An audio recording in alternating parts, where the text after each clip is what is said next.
Shalom, selamat pagi Bapak Ibu Saudara yang dikasihi oleh Tuhan Yesus Kristus.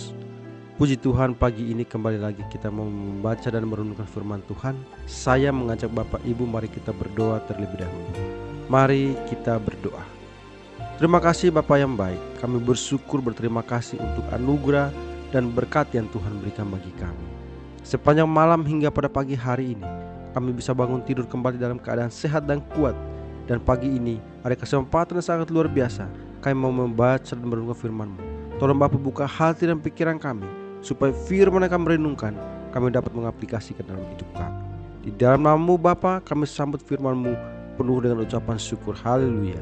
Amin. Injil Yohanes pasal 21 ayat 3 dan ayat yang keempat.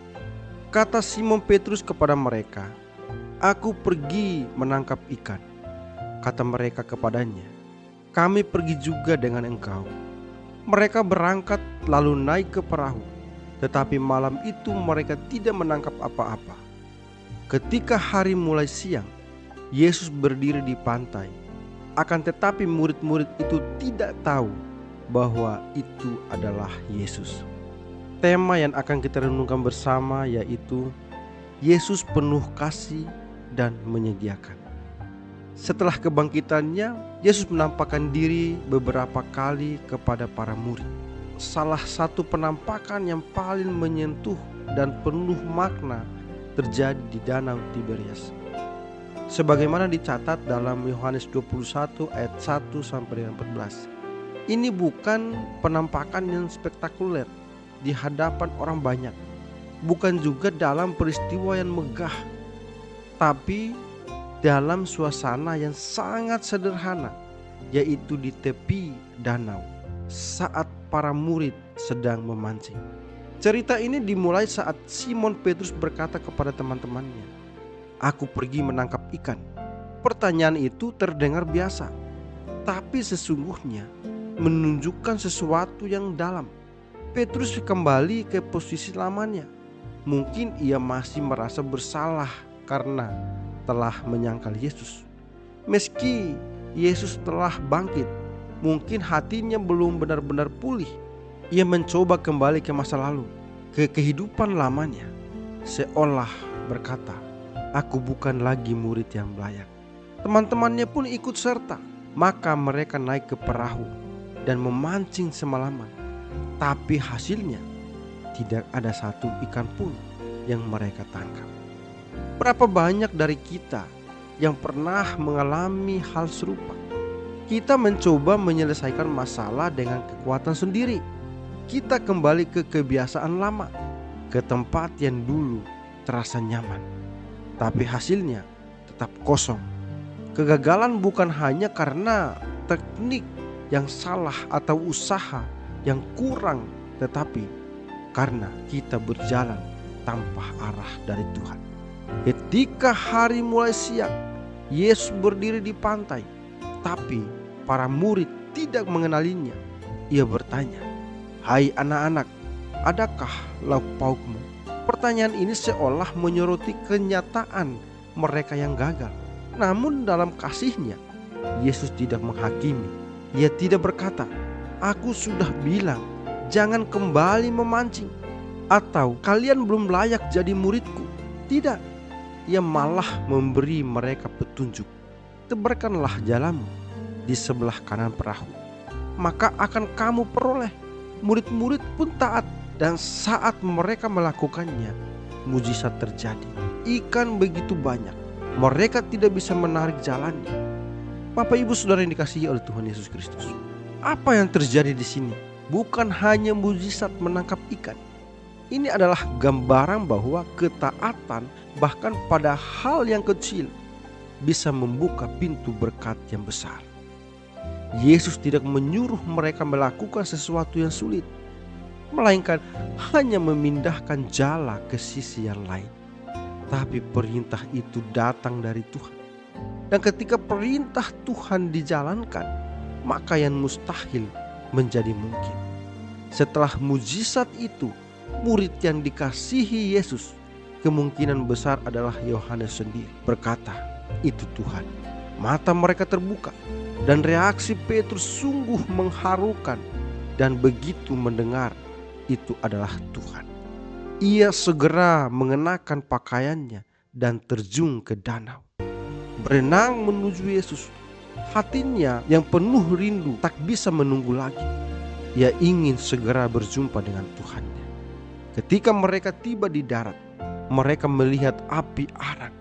Di atasnya ada ikan dan roti. Sebelum mereka menangkap ikan itu, Yesus sudah menyiapkan makanan untuk mereka.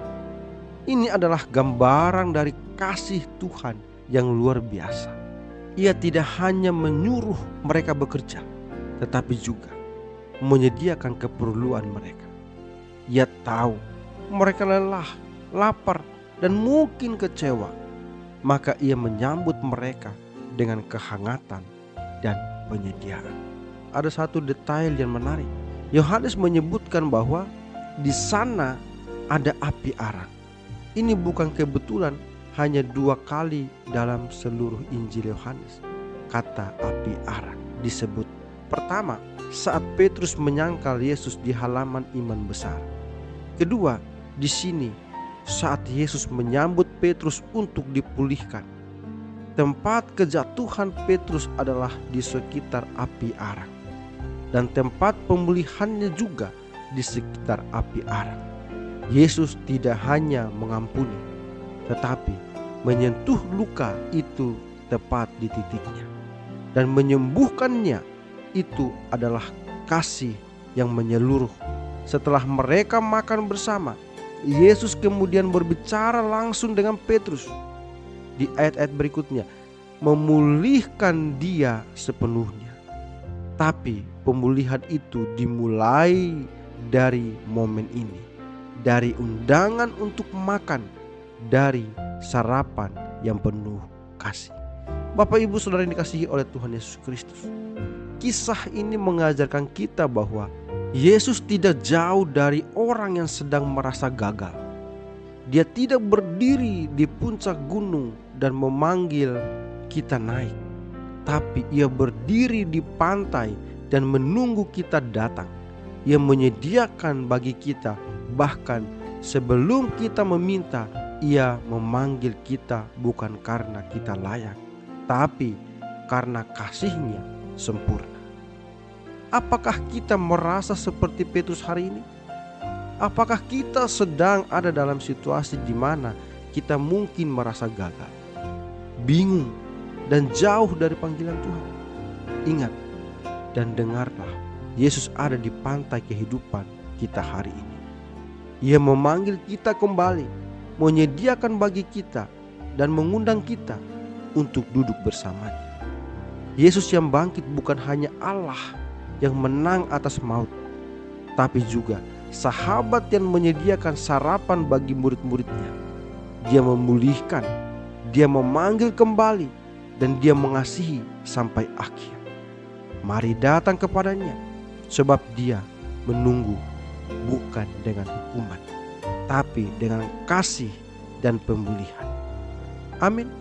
Tuhan Yesus Kristus memberkati. Mari kita berdoa. Terima kasih Bapa yang baik.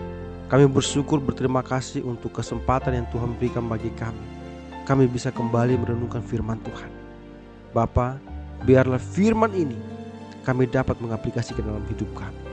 Bapa, terima kasih untuk kebenaran firman Tuhan senantiasa selalu menguatkan kami. Biarlah hidup kami semakin hari semakin diubahkan oleh Tuhan untuk menjadi lebih baik. Terima kasih Bapa, terima kasih. Sebentar lagi kami akan menjalani setiap aktivitas kami, pekerjaan pelayanan kami. Tuhan tolong pimpin dan bimbing kami, sehingga apapun yang kami lakukan dalam hidup kami hanya untuk mempermuliakan nama-Mu saja. Di dalam nama-Mu Bapa, kami berdoa dan bersyukur. Haleluya. Amin.